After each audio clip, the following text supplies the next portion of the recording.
وقال لهم نبيهم إن آية ملكه أن يأتيكم التابوت فيه سكينة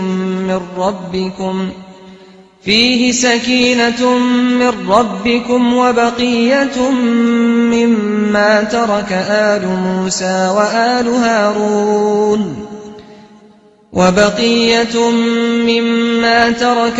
موسى وآل هارون تحمله الملائكة إن في ذلك لآية لكم إن كنتم مؤمنين. ثم أنزل الله سكينته على رسوله وعلى المؤمنين وأنزل جنودا لم تروها وعذب الذين كفروا وذلك جزاء الكافرين. إلا تنصروه فقد نصره الله إذ أخرجه الذين كفروا ثاني اثنين إذ هما في الغار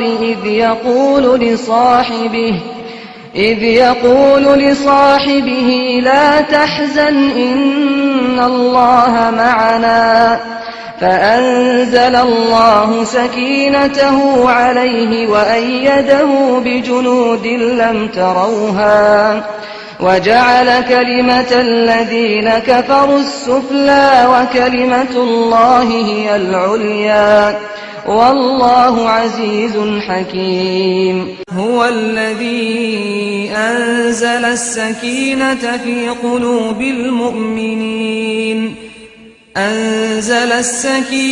في قلوب المؤمنين ليزدادوا إيمانا مع إيمانهم ولله جنود السماوات والأرض وكان الله عليما حكيما.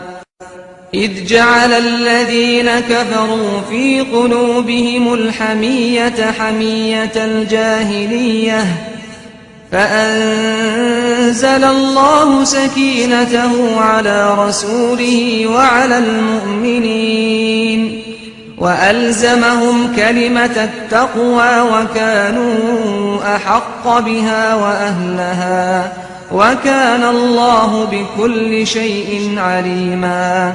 لقد رضي الله عن المؤمنين إذ يبايعونك تحت الشجرة فعلم ما في قلوبهم فأنزل السكينة عليهم وأثابهم فتحا قريبا.